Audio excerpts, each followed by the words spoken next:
পাঠশালায় আপনাদের সকলকে স্বাগত। আপনাদের সঙ্গে রয়েছি আমি আত্রি। আজকে পাঠশালার নানান বিষয় থাকবে আপনাদের জন্য, শুধু আজকে নয় অন্যান্য দিনও থাকবে।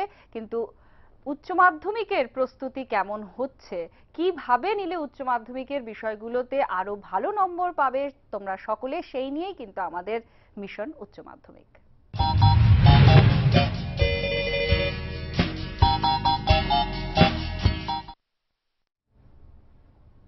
মিশন উচ্চ মাধ্যমিকে আজকের বিষয় হচ্ছে ভূগোল। আমরা একজন শিক্ষককে পেয়েছি, প্রথমে আলাপ করিয়ে দিই তার সঙ্গে। আমাদের সঙ্গে রয়েছেন কৌশিক গায়েন। নমস্কার। কলিয়া আমির আলী স্কুলের তিনি শিক্ষক ভূগোলের। প্রথমে একটু স্কুল সম্পর্কে ছোট্ট করে জানতে চাইবো কৌশিক বাবু। আমাদের স্কুলটা 1917 সালে প্রতিষ্ঠিত। প্রতিষ্ঠাতা জনাব আলী মোহাম্মদ। নামটা দিয়েছেন কলিয়া আমির আলী হাই স্কুল ওনার পিতৃদেবের স্মৃতির উদ্দেশ্যে, স্মৃতি রক্ষার্থে। এই স্কুলটা আর্টস, কমার্স এবং সায়েন্স তিনটে বিষয়ই চলছে। এখন বর্তমান প্রায় 2500 ছেলে আছে। অতীতে এবং বর্তমানে বহু কৃতি ছাত্র স্কুল থেকে বেরিয়েছে, এখনো বহু ছেলে পড়াশোনা করছে, তারাও ভবিষ্যতে ওখান থেকে বেরিয়ে আসবে।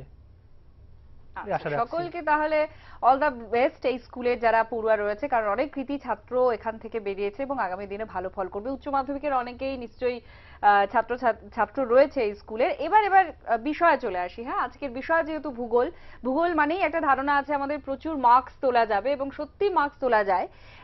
লিখিত পরীক্ষা উচ্চ মাধ্যমিকের 70 আর প্র্যাকটিক্যালের জন্য 30 নম্বর বরাদ্দ থাকে। একটু সিলেবাসে চেঞ্জেস এসেছে, পরীক্ষার প্রশ্নপত্রের ক্ষেত্রেও কিছু পরিবর্তন লক্ষণীয়, যার জন্য তো এই বিষয়টাই আগে প্রথমে জানতে চাইবো, কি কি পরিবর্তন হয়েছে এবারে।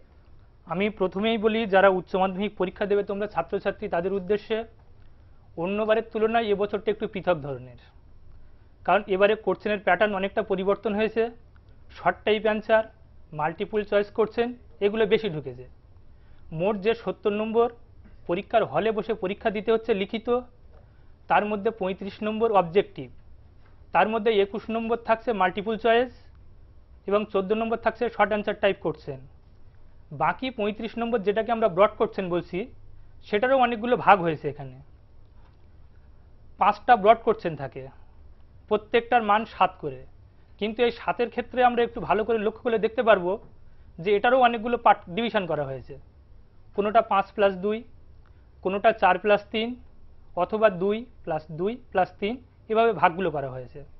সুতরাং বড় বলতে যেরকম আমরা এসে টাইপ বলতে যেরকম বিশাল একটা লেন্থ বুঝি, সেই লেন্থ জিনিসটা এখানে কিন্তু আর নেই। এখানে সবকিছু একটু সিস্টেমে চলে এসেছে এবং একটা পয়েন্ট ওয়াইজে চলে এসেছে। সুতরাং আমাদের প্রথমেই বুঝতে হবে যে কোশ্চেনটা কোন ধরনের আছে, সেই অনুযায়ী দেখে আমাদেরকে উত্তর লেখা শুরু করতে হবে। আর একটা জিনিস বলা দরকার, এখানে ভূগোলের দুটো ভাগ আছে, একটা প্রাকৃতিক ভূগোল আর একটা আঞ্চলিক ভূগোল। একদম কৌশিক বাবু, একটু আপনাকে বিরত করছি। এই প্রসঙ্গে সিলেবাস নিয়ে আরো যখন এগোচ্ছি, তাহলে তোমাদের সঙ্গটা অনেক প্রয়োজন। দেখো, ফোন নাম্বার যাচ্ছে, সেই ফোন নাম্বার ডায়াল করলে পরেই কিন্তু আমাদের কাছে তোমাদের প্রশ্ন নিয়ে তোমরা হাজির হতে পারো। এই ফোন নাম্বারে ফোন করে বিষয় ভূগোল উচ্চ মাধ্যমিকের আজকে, আর সেই ভূগোল নিয়ে কিছু জানার থাকলে, যা কিছু জানার থাকলে সেটা কিন্তু স্যার রয়েছেন, তাকে তোমরা তার কাছ থেকে জানতে পারো। কৌশিক বাবু, যেটা মূল বিষয় হয়ে থাকে, যেহেতু এই ব্রড কোয়েশ্চেনের অনেক ভাগ থাকছে, 4, 3 থাকছে, 5, 2, 6, 1 এরকম, এক্ষেত্রে না টাইম ম্যানেজমেন্টের সঙ্গে সঙ্গে বড় কোন প্রশ্নটা করলে বেশি উত্তর পাবে, এটা কিভাবে ওরা ঠিক করবে পরীক্ষার হলে?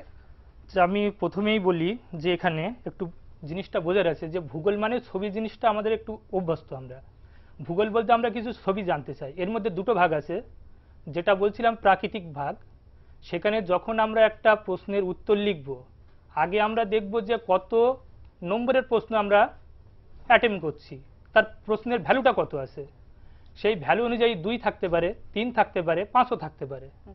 আমরা যেটা আগে লক্ষ্য করব যে 5 কিংবা 4 কিংবা 2 যেটাই হোক আমরা লিখছি, তার সঙ্গে ছবিটা দিতে হবে, রিলেটেড যে ছবি আছে সেটা। এবং প্রশ্নের যখন উত্তর লিখবো, উত্তরের ডান দিকে করে ঠিক আমরা ছবিটা দেবো। আর একটু যেন খাতার একেবারে ধার না ঘেঁষে, হ্যাঁ, ধার ঘেঁষে করলে অনেক সময় বান্ডিল ভুল হতে পারে। হ্যাঁ, দুই সাইডে 1 ইঞ্চি করে মার্জিন তো বাদ দেওয়া হচ্ছে। দেওয়ার পরে যে উত্তরটা লিখছি, উত্তরের ডান দিকে আমি ছবিটা দিচ্ছি। এবং আমাদের অনেকের ধারণা আছে আমাদের মধ্যে একটা, যে আমরা 2 নম্বরের প্রশ্ন লিখছি, 2টো পয়েন্ট দেবো। এই জিনিসটা থেকে আমরা একটু বেরোতে চাচ্ছি যে এখানে বক্তব্য হচ্ছে 2 নম্বর মানে দুটো পয়েন্টের জন্য আমরা উত্তর লিখব না। 2 নম্বর মানে আমরা যেটা করতে যাচ্ছি যে একটা এক্সামিনারকে আমি কতভাবে সন্তুষ্ট করতে পারি, সেই উত্তরের সম্ভাব্য সব দিকগুলো আমার সেখানে তুলে ধরতে হবে। আমরা পরীক্ষার হলে 3 ঘন্টা সময় পাবো, 70 নম্বরের পরীক্ষা, সুতরাং ছবি দিয়ে গোটা গোটা অক্ষরে লিখে সুন্দর করে সাজানোর জায়গা আছে। আরও একটা জিনিস আমাদের মাথায় রাখতে হবে যে আমরা একটু কালির ভ্যারিয়েশন করব। আমরা ব্লু কালি দিয়ে উত্তর লিখব, ব্ল্যাক কালি দিয়ে আমরা হেডিংগুলো করব বা আন্ডারলাইনগুলো করব, যাতে এক্সামিনারের বোঝার সুবিধাটা খুব ভালো হয়, খাতাটা দেখতে খুব ভালো হবে। খাতার মধ্যে যত সম্ভব কাটাকুটিটা আমরা একটু কম করব। একজন ফোনে রয়েছে, একটু নিয়ে নি। হ্যালো, কে বলছো? হ্যালো, আমি হাওড়া থেকে হুম, বলছি, অরিজিৎ অধিকারী। আচ্ছা, হ্যাঁ, কি বলছি প্রশ্ন? ম্যাডাম, কোশ্চেনটা কিরকম আসবে একটু বলতে পারবেন? কোয়েশ্চেন কিরকম আসবে একটু বলতে পারবেন? কিরকম আসবে বলতে মানে একেবারে সাজেশন? হ্যাঁ, সাজেশন নয়, আমি বলছি ম্যাডাম যে আমি একটুখানি আমার ভাইয়ের সঙ্গে কথা বলে নিন, হ্যাঁ, যে পরীক্ষাটা দেবে তার সঙ্গে। হ্যাঁ হ্যাঁ, বলুন বলুন বলুন। হ্যালো হ্যালো, হ্যাঁ, কি জানতে চাইছো? বলছি যে এমসিকিউ এর যে আমাদের তো দুটো ভাগে আসছে, একটা ব্রড কোশ্চেন আর একটা এমসিকিউ আর শর্ট কোশ্চেন টাইপ। ওইটাতে মানে কিভাবে প্রিপেয়ার হবে তাই তো এমসিকিউ এর জন্য? না, প্রিপেয়ারের জন্য বলছি না, প্রিপেয়ার ঠিকই আছে, বলছি আমাদের কি কোশ্চেন যে যারা আলাদা নম্বরে আসবে না সব একই নম্বরে আসবে? আচ্ছা ঠিক মানে আছে, আমার ধরুন, শুনতে থাকো স্যার। বুঝেছেন ওর প্রশ্নটা, যে আলাদাভাবে কিছু আসবে নাকি না একই ধরনের কিছু একটা বলতে চাইছে, কি মূলত প্রশ্ন আসবে? যারা উচ্চ মাধ্যমিকে পরীক্ষা দিচ্ছে সবার জন্য একই রকম প্রশ্ন। এইবার প্রশ্নের গ্রুপ আলাদা হতে পারে, কোনোটা এ হতে পারে, বি হতে পারে, সি হতে পারে, গ্রুপ সবার না মিলতে পারে, কিন্তু প্রত্যেকের জন্য একই রকম প্রশ্ন হবে। দাগ নম্বরটা সেটা 19-20 প্রত্যেকের ক্ষেত্রে হতে পারে আলাদা আলাদা, একই রকম প্রশ্ন সবার। মানে যেটা কম্পিটিটিভ এক্সাম গুলোতে দেখা Competitive যায় exam এ যে যেমন দেখা যায়। আমার কাছে যে পেপারটা রয়েছে, আমার পেছনের বেঞ্চে বা পাশে যে পরীক্ষা দিচ্ছে তার পেপারের যে বিন্যাস আছে, সেই বিন্যাসগুলো কিন্তু প্রশ্নের একরকম হয় না। মানে আমার 1-এর দাগের প্রশ্ন হলে দেখা গেল ওর হচ্ছে 10-এর দাগের হতে পারে। এইটা থাকবে, এটা থাকবে, মানে সিরিয়ালটা একরকম কিন্তু হবে না। অতএব বন্ধুদের জিজ্ঞেস করে উত্তর পাওয়াটা খুব মুশকিল হতে পারে। আচ্ছা, এরপরে একজন ফোন আসছে অনেক, কিন্তু এর মাঝে আর কি ইম্পর্টেন্ট বিষয় দিকে আচ্ছা, আমি একটু যারা ছাত্র আছে তোমাদেরকে বলি যে উচ্চ মাধ্যমিকে একটা প্রচুর সিলেবাস আছে।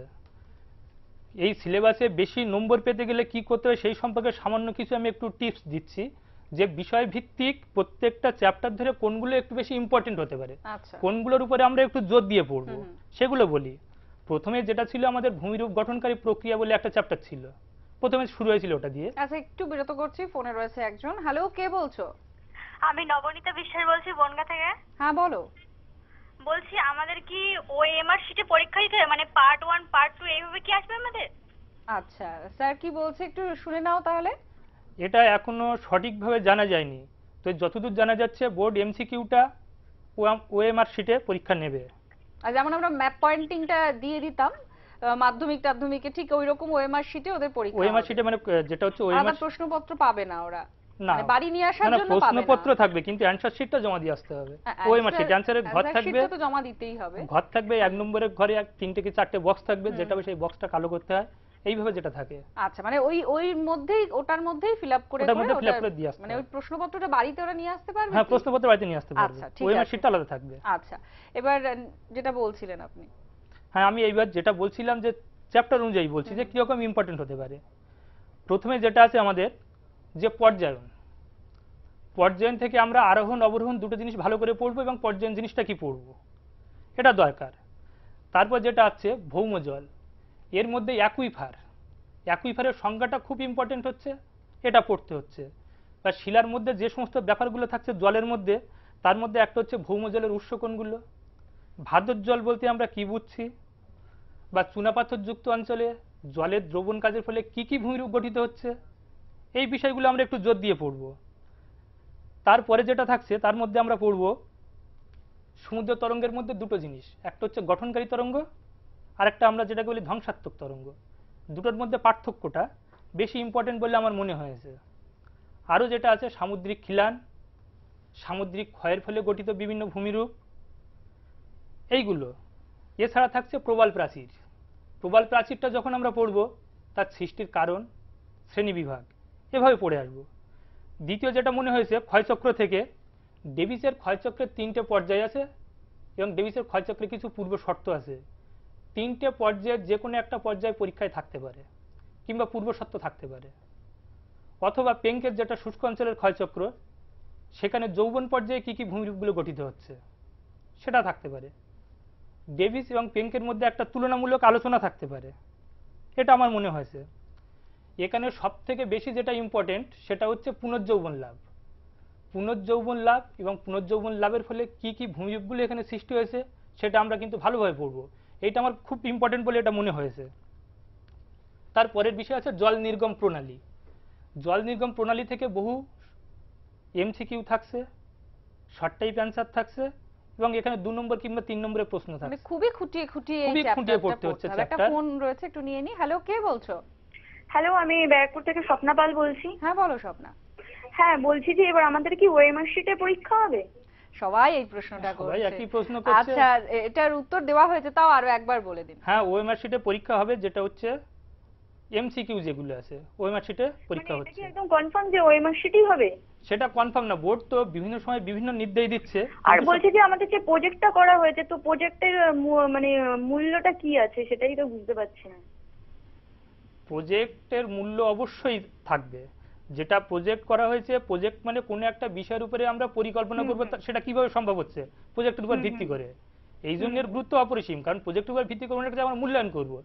সেটা সে জায়গাটা অর্থনৈতিক দিক দিয়ে গিয়ে কিংবা পিছিয়ে, সে জায়গাটার ভৌগোলিক সিচুয়েশনটা কেমন আছে, ইকোনমি কেমন হতে পারে, সমস্ত দিকগুলো মূল্যায়ন করা সম্ভব। প্রজেক্ট আর অবশ্যই আমাদের দরকার। এবার এইচএস এর কিরকম কোশ্চেন আসবে, কিরকম? এই রে, এটাই খুব কঠিন প্রশ্ন হয়ে গেল কিরকম মনে প্রশ্ন হবে হয়। সেটা বলা মুশকিল। আমি আচ্ছা, ওই তুমি জন্য শুনতে থাকো। আমরা মোটামুটি কিন্তু স্যার ওইভাবে মানে কোনোদিন বলা যায় না কি প্রশ্ন প্রশ্ন বলা যায় না, আসবে। কিন্তু চ্যাপ্টারগুলো বলা যেতে পারে। চ্যাপ্টারগুলো বলার কি গুরুত্বপূর্ণ। আরেকজন ফোনে রয়েছে, একটু নিয়ে নি। হ্যালো, কে বলছো? হ্যালো, আমি সৌভিক হালদার বলছি। হ্যাঁ বলো। হ্যাঁ, বলছি যে কিরকম একটু ম্যাডাম কোশ্চেন আসবে একটু বললে একটু ভালো হয়, বা কিরকম টাইপের?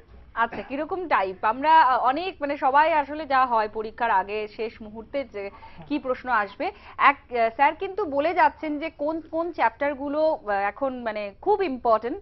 আমার মনে হয় শেষ মুহূর্তে একটু চোখ বোলানো ছাড়া আর কোনো উপায় নেই। নেক্সট কি চ্যাপ্টার? আচ্ছা, আমি একটু বলি। এখানে শেষ মুহূর্তে হচ্ছে চোখ বোলাতে হচ্ছে, কিন্তু কোন চ্যাপ্টারগুলোর উপরে বেশি চোখ বোলাতে হবে সেটা কিন্তু আমি বারবার উল্লেখ করে দিচ্ছি। যে চ্যাপ্টারগুলোর উপরে বেশি চোখ বোলাতে হবে, যেমন আমি জল নির্গম প্রণালী বলছিলাম, যেটা যে খুব খুঁটিয়ে, এটা জল নির্গম প্রণালীর যে ধরনগুলো আছে, প্যাটার্নগুলো আছে, তার সঙ্গে ভূমিরূপের কিরকম রিলেশন আছে, ভূমিরূপের সঙ্গে রিলেশন দিয়ে সেটা কিন্তু ভালো করে পড়তে হচ্ছে। এখান থেকে এমসিকিউ থাকছে, শর্ট টাইপ কোশ্চেন থাকছে, অবশ্যই একটা থাকছে, এবং এই চ্যাপ্টার থেকে কোশ্চেন আসবেই। থাকছে। হ্যাঁ, এবং যেটা আছে মৃত্তিকা চ্যাপ্টার, মৃত্তিকা চ্যাপ্টার একটা বিশাল চ্যাপ্টার। কোনটা পড়বো আমরা ঠিক করতে পারছি না যে এর মধ্যে কোনটা হতে পারে। শর্ট টাইপ অ্যান্সারের জন্য সবগুলো আমাদের পড়তে হচ্ছে, কিন্তু তার মধ্যে একটু পার্টিকুলার বেসে আমি বলছি যে যে মৃত্তিকা আছে সেখানে কেন আদর্শ পরিলেখটা গড়ে উঠছে, সেটা আমি এখানে একটু ব্যাখ্যা টাইপ করে পড়ে যাব। মৃত্তিকার যে পরিলেখ, চিত্র সহ তার ব্যাখ্যাটা আমরা করব, ওর থেকে প্রশ্ন থাকতে পারে। এলুভিয়েশন এবং ইলুভিয়েশন এর যে পার্থক্যটা আমরা ভালো করে পড়ব। মাটির উর্বরতা নিয়ন্ত্রণকারী বিষয়গুলো কি কি, কোন বিষয়গুলোর উপর মাটির উর্বরতা নিয়ন্ত্রণ করছে সেগুলো আমরা জানবো। আচ্ছা, এই অবজেক্টিভ কোশ্চেনের জন্য থাকছে অনাঞ্চলিক মৃত্তিকা, আঞ্চলিক মৃত্তিকা এবং আন্তঃআঞ্চলিক মৃত্তিকা। এখান থেকে একটা অবজেক্টিভ কোশ্চেন কম বেশি থেকে থাকে পরীক্ষাতে। আর একটা হচ্ছে হিউমিফিকেশন, যেটা খুব গুরুত্বপূর্ণ। এই হিউমিফিকেশন জিনিসটা কি, কিভাবে মাটির উর্বরতার সাহায্যে বৃদ্ধি পাচ্ছে, এগুলো এখান থেকে ইম্পর্টেন্ট বিষয়। পরেরটা আসি বায়ুমণ্ডল, এটাও একটা খুব বড় চ্যাপ্টার। বায়ুমণ্ডলে যাওয়ার আগে একটু ফোনে আছে, নিয়ে নি। হ্যালো, কে বলছো? হ্যালো। হ্যালো, হ্যাঁ, টিভির সাউন্ডটাকে মিউট করো। আমি স্যার একটা প্রশ্ন বলছি যে হ্যাঁ, বলো। সবার তো অনেক কিছু প্রশ্ন আছে, যে কি টাইপ প্রশ্ন আসবে, কিরকম প্রশ্ন আসবে স্যার জিজ্ঞেস করছি। তো আমি একটা প্রশ্ন বলছি যে আমাদের 2015 তো মাধ্যমিকের উচ্চ মাধ্যমিকের তো নিউ সিলেবাস তো। বলছি আমাদের স্যার খুব একটা কনফিউশন লাগছে যে খুব কঠিন আসবে নাকি সরল টাইপের আসবে, একটু বললে একটু ভালো হয়। আচ্ছা, খুব কঠিন না, প্রশ্ন কঠিন সহজের কোনো ঘটনা নেই। এটা প্রশ্ন পড়লে সব মানে যেগুলো বলা হচ্ছে এগুলো পড়লে আশা করি পরীক্ষা হলে সহজ হবে। নিশ্চয়ই নিশ্চয়ই, সেটাই চেষ্টা করা হচ্ছে। আচ্ছা, তারপরে এগিয়ে যাই আমরা একটু এগিয়ে যাচ্ছি। বায়ুমণ্ডল চ্যাপ্টারে আসি। বায়ুমণ্ডলে যেটা খুব বেশি ইম্পর্টেন্ট বলে আমার মনে হয়েছে জেট বায়ু। এবং জেট বায়ুটা যখন আমরা পড়বো, জেট বায়ু কাকে বলে পড়বো, কিভাবে তার গঠন বা উৎপত্তি হচ্ছে সেটা পড়বো, জেট বায়ুর বিভিন্ন পর্যায়গুলো কি কি আছে পড়বো, এবং আরেকটা জিনিস ভারতের যেটা খুব ইম্পর্টেন্ট মৌসুমী বায়ু, সেই মৌসুমী বায়ুর সঙ্গে জেট বায়ুর কোনটা সম্পর্ক আছে আচ্ছা সে সম্পর্কটা আমরা কিন্তু জেট বায়ু থেকে ভালো করে পড়বো। এটা ঘূর্ণবাত আর প্রতীপ ঘূর্ণবাত আমরা পড়েছি, তার মধ্যে আমরা পার্থক্যটা পড়বো যে ঘূর্ণবাত এবং প্রতীপ ঘূর্ণবাতের মধ্যে কি পার্থক্য আছে। হুম, পৃথিবীর জলবায়ুর যে পরিবর্তন হচ্ছে, এই জলবায়ুর পরিবর্তনের কারণগুলো কি কি, তার মধ্যে খুব বেশি করে পড়বো অপার্থিব কারণগুলো কোনগুলো আছে। ক্রান্তীয় ঘূর্ণিবাত যেটা আছে এবং নাতিশীতোষ্ণ ঘূর্ণিবাত দুটো, হুম, হুম। এর পার্থক্য পড়বো এবং ক্রান্তীয় ঘূর্ণিবাতের উৎপত্তি, তার গঠন। একটা ফোন আছে, একটু নিয়ে নি, এটাই আমাদের শেষ ফোন আমরা নিচ্ছি আপাতত। হ্যালো, কে বলছো? হ্যালো, হ্যাঁ বলো। আমি বালি থেকে পুষ্পিতা বলছি, হ্যাঁ বলো বলো। টাউন স্কুলের ছাত্রী, উত্তরপাড়া হাই স্কুলে। হুম, আমাদের ওএমআর শিটের টাইপটা কেমন হবে? এটা সবার খুব জানার মানে আমরা জানতে চাইছি যে স্কুলে বলা হয়েছে যে আমার একটা কোশ্চেন হবে, ধরুন আপনার একটা কোশ্চেন হবে, স্যারের একটা কোশ্চেন হবে, এরকম টাইপের কিরকম বুঝতে পারছি না। কোয়েশ্চেন আমার কোশ্চেন সবার জন্য একই একই question। হবে, শুধু বিন্যাসটা না বিন্যাসটা আলাদা আলাদা হবে। তোমার এক দাগের যেটা প্রশ্ন, দেখা গেল তোমার পাশের বেঞ্চে সেই প্রশ্নটাই তার 5 দাগে। আচ্ছা, এই যেটা হয় কম্পিটিটিভ এক্সামে বড়দের জিজ্ঞেস করবে, এইভাবেই প্রশ্নপত্র হয়। ওকে চলো, ওকে ওকে। হ্যাঁ বেস্ট অফ লাক। এবার নেক্সট ডে আসি। আচ্ছা, আমি বায়ুমণ্ডল থেকে আলোচনা করছিলাম। হুম, এখানে আরেকটা জিনিস আমাকে পড়তে হচ্ছে, এল নিনো এবং লা নিনো, হুম। এই দুটোর প্রভাব আমরা ভালো করে পড়বো। হ্যাঁ, কারণ সদ্য এই দুটো আমাদের উপরে এই দুটো আছড়েও খুব আছড়েও পড়ছে। হ্যাঁ। এবং এখান থেকে অবজেক্টিভ কোশ্চেনের জন্য থাকছে যেটাকে আমরা বলছি মোনেক্স, বা বিভিন্ন যে হ্যাডলির কোষ বা অন্যান্য যে কোষগুলো আছে, এগুলো অবজেক্টিভের জন্য। স্বাভাবিক উদ্ভিদ থেকে যেটা পড়তে হয়, লবণাম্য উদ্ভিদ বা ম্যানগ্রোভ অরণ্য যেটা, তার অভিযোজনগত বৈশিষ্ট্য, এটা খুব ভালো করে পড়বো। এবং জলের সরবরাহ অনুযায়ী স্বাভাবিক উদ্ভিদের শ্রেণীবিভাগ, এখান থেকে এটা আমার ইম্পর্টেন্ট বলে মনে হয়েছে। আর একটা খুব নতুন চ্যাপ্টার যেটা যোগ হয়েছে, জীববৈচিত্র্য, এটা গতবারে ছিল না, এবার যোগ হয়েছে আচ্ছা। উচ্চ মাধ্যমিকে। হুম, হুম। কারণ জীববৈচিত্র্যটা একটা খুব ইম্পর্টেন্ট জায়গা এবছর। তার মধ্যে জীববৈচিত্র্যের বিলুপ্তির কারণটা আমরা পড়বো, কারণ পৃথিবী থেকে আমরা দেখতে পাচ্ছি বহু জীব আস্তে আস্তে হারিয়ে যাচ্ছে, বিলুপ্ত হচ্ছে, হ্যাঁ। বিলুপ্ত হচ্ছে। সেই বিলুপ্তের কারণটা কি, কিভাবে আমরা তাদেরকে সংরক্ষণ করতে পারি, সেটা আমরা পড়বো। এবং জীববৈচিত্র্যের গুরুত্বটা আমাদেরকে পড়তে হবে। হুম। প্রাকৃতিক পাঠে যেটা আমাদের লাস্ট চ্যাপ্টার, দুর্যোগ এবং বিপর্যয় যেটাকে আমরা বলছি, হুম। এবং দুর্যোগ এবং বিপর্যয়টা বর্তমান দিনে একটা খুব বাস্তব সমস্যা এটা আমাদের। এখান থেকে দুর্যোগ বিপর্যয়ের পার্থক্য পড়বো, যে কোনটাকে আমরা দুর্যোগ বলবো, কোন বিষয়টাকে বিপর্যয় বলবো। দুর্যোগের পূর্বে আমরা কি কি ব্যবস্থা করতে পারি, যে কোন ব্যবস্থাগুলো নিলে দুর্যোগটাকে এড়িয়ে আসা যাবে বা দুর্যোগটাকে মোকাবিলা করা যাবে। হুম। বিপর্যয়ের পরবর্তী পর্ব, বিপর্যয়ের পরে কি কি পদক্ষেপগুলো নেওয়া যায়, উদ্ধার বা যে বাকি যেগুলো আছে সেগুলো। এবং আমরা পড়বো দুর্যোগের শ্রেণীবিভাগ, এখান থেকে কিন্তু খুব শর্ট কোশ্চেন আসবে, এটা আমার মনে হয়েছে। প্রাকৃতিক ভূগোলে এগুলো আমাদের ইম্পর্টেন্ট বিষয় ছিল, এগুলো আমরা পড়বো। এবার অর্থনৈতিক ভূগোলে আমাদের আসতে হবে। এর মধ্যে প্রথম যেটা আছে কৃষিকাজ। কৃষিকাজের মধ্যে অনেকগুলো পড়তে হয়, তার মধ্যে এবার খুব ইম্পর্টেন্ট বলে মনে হয়েছে শ্রীলঙ্কায় চা বাগিচা এবং শ্রীলঙ্কায় নারকেল চাষ কেন উন্নত, এই দুটো জিনিস আমার খুব মনে হয়েছে। আর একটা, ভূমধ্যসাগরীয় অঞ্চলে ফলের বাগান কেন গড়ে উঠেছে। আচ্ছা, এরকম অনেক ইম্পর্টেন্ট হ্যাঁ, আছে। অনেক জিনিসগুলো আছে। আপনাকেও কৌশিকবাবু একটু বলে দিই, আমাদের হাতে সময় আর 5 মিনিট, সেই মতো যদি ইম্পর্টেন্ট গুলো আমরা একটু আমি তাড়াতাড়ি ইম্পর্টেন্ট সেরে গুলো একটু তাড়াতাড়ি বলার চেষ্টা হ্যাঁ, করছি হ্যাঁ, যতগুলো আছে। তারপরে আসবো আমরা শুষ্ক কৃষি আর্দ্র কৃষির মধ্যে পার্থক্য, বাণিজ্যিক কৃষি এবং জীবিকা সত্তা ভিত্তিক কৃষির মধ্যে পার্থক্য, ভারতের নীল বিপ্লব, শ্বেত বিপ্লব এবং সবুজ বিপ্লব, এর গুরুত্ব, সাফল্য, এগুলো আমরা পড়বো। হুম। ব্যাপক কৃষি, নিবিড় কৃষির বৈশিষ্ট্যগুলো পড়বো। অবজেক্টিভের জন্য শস্য সমন্বয় এবং শস্য প্রগাঢ়তা, এটা পড়বো। মিশর এবং পাকিস্তানের কার্পাস চাষটা ভালো করে পড়বো। বাজার কেন্দ্রিক উদ্যান কৃষির বৈশিষ্ট্যগুলো পড়বো, এগুলো আমরা কৃষি থেকে পড়বো। এরপরে যেটা গুরুত্বপূর্ণ চ্যাপ্টার আছে শিল্প, এখান থেকে একটা প্রশ্ন থাকে, বড় প্রশ্ন অবশ্যই থাকবে। তার মধ্যে যেটা আছে অতি নব্য স্তরের অর্থনৈতিক কাজের বৈশিষ্ট্য, ভারতের বস্ত্র বয়ন শিল্পের উন্নতির কারণ, ভারতের তৈরি পোশাক শিল্পে উন্নত কেন এবং এর সমস্যাগুলো কি কি, মালয়েশিয়ার রাবার শিল্প গড়ে ওঠার কারণ, কাগজ শিল্পের কাঁচামাল, ভারতের কাগজ শিল্পের সমস্যা, খাদ্য প্রক্রিয়াকরণ শিল্প গড়ে ওঠার কারণ, তার সমস্যা এবং সমাধান, পূর্ব ভারতের ইস্পাত শিল্পের কেন্দ্রীভবনের কারণ, খুব ইম্পর্টেন্ট। আচ্ছা, কৃত্রিম তন্তু নির্ভর শিল্পগুলো কেন উপকূল সংলগ্ন অঞ্চলে গড়ে উঠছে এটা, আর জাপানে কাঁচামাল বেশি পাওয়া যাচ্ছে না তা সত্ত্বেও কেন জাপান পৃথিবীর মধ্যে একটা শিল্পোন্নত দেশ হয়েছে, এগুলো পড়বো। আচ্ছা, এরপর একটু আরো গুরুত্বপূর্ণ যেগুলো সেগুলো একটু হ্যাঁ, আরো চলে গুরুত্বপূর্ণ যায়। গুলো বলছি। তার মধ্যে থাকছে সুয়েজ খাল এবং পানামা খালের মধ্যে তার গুরুত্বটা পড়তে হচ্ছে। আচ্ছা আচ্ছা জনসংখ্যা বন্টনে প্রব্রজনের প্রভাবটা থাকছে, আচ্ছা স্থিতিশীল জনসংখ্যা থাকছে, জনসংখ্যা পিরামিড গুলো থাকছে, আচ্ছা। এগুলো ইম্পর্টেন্ট। আচ্ছা, তারপরের চ্যাপ্টার। তারপরে আছে পৌর কার্যাবলী, আচ্ছা গ্রামীণ বসতির কার্যাবলী, আচ্ছা আচ্ছা গোষ্ঠীবদ্ধ বসতি হুম, এবং বিক্ষিপ্ত বসতি গড়ে ওঠার কারণ, হুম, এগুলো আমাদের ইম্পর্টেন্ট বলে মনে হয়েছে। আচ্ছা এবং লাস্ট চ্যাপ্টার যেটা আছে পরিকল্পনা অঞ্চল, হুম, পরিকল্পনা অঞ্চলের বৈশিষ্ট্য এবং তার স্তরক্রমগুলো পড়বো। আচ্ছা। বৈশিষ্ট্য কি কি কি কি স্তরক্রম আছে? 3টে স্তরক্রম আছে। এগুলো এবং- মানে এগুলো সব চ্যাপ্টার গুলো আমরা মোটামুটি মোটামুটি। মানে কমপ্লিট করলাম, যেটা আর একদম সময় নেই, কিন্তু যেটা এখন অনেকের প্রশ্ন, যেটা ওএমআর শিটে পরীক্ষা হবে কি হবে না হবে, এই প্রশ্নটা মোটামুটি আমরা উত্তর দিতে পেরেছি। লাস্ট যেটা আমার একটা প্রশ্ন, যে ভালো নম্বর, এখন তো 90+ যুগ, তো সেক্ষেত্রে ভালো নম্বর পেতে গেলে কি কি করা প্রয়োজন, আর কোন কোন জায়গায় খাতা দেখতে গিয়ে মনে হয় যে খুব ছোট ছোট মিস্টেক হচ্ছে? প্রথম কথা, ছাত্র যারা আছো তোমরা প্রশ্নটাকে ভালো করে পড়বে, কি উত্তর জানতে চাওয়া হয়েছে, উত্তরগুলো লিখবে প্রত্যেকটা পয়েন্ট করে, যতটুকু জানতে চাওয়া হয়েছে ততটুকু। অতিরিক্ত বা মনে হচ্ছে কোনো একটা প্রশ্নের উত্তর ছোট হয়ে যাচ্ছে বলে অতিরিক্ত বা আজে বাজে কোনো জিনিস আমরা ঢুকিয়ে সেটাকে লেন্দি করার কোনো রকম প্রয়োজন নেই। এবং যতটা পারা যাবে আমরা তথ্যভিত্তিক উত্তর লিখব। ডায়াগ্রামটা বেশি দেওয়ার চেষ্টা করব। ডায়াগ্রামটা অবশ্যই দেব যেখানে লেখা হচ্ছে তার ডান দিকে। আর অবশ্যই চিহ্নিত অবশ্যই চিহ্নিত করব, কালির ব্যবহার করে ব্লু কালি দিয়ে লিখবো, কালো কালি দিয়ে চিহ্নিত করব। এই জিনিসগুলো যেন অবশ্যই আমাদের থাকে এবং উত্তরটা লেখার সময় যেন পরিষ্কার হাতের লেখাটা হয়। আর ছোট ছোট কি ভুল করে যেগুলো ওরা একটু লক্ষ্য করলে ইগনোর করতে পারে? যেটা হচ্ছে বেশি ভুলটা হয় যেটা আমরা এমসিকিউ বা শর্ট টাইপ অ্যান্সার যেটাকে বলি, তার ক্ষেত্রে সেক্ষেত্রে প্রশ্ন পড়াটার ক্ষেত্রে ভুল হয়। কিরকম? খুব তাড়াতাড়ি পড়তে গিয়ে তাদের ভুল হতে পারে। যেমন আমি একটু উদাহরণ দিয়ে বলি ছোট্ট একটা, যে হয়তো মরু ক্ষয়চক্রের শেষ পর্যায়ে যে সমভূমি গঠিত হচ্ছে তার নাম কি?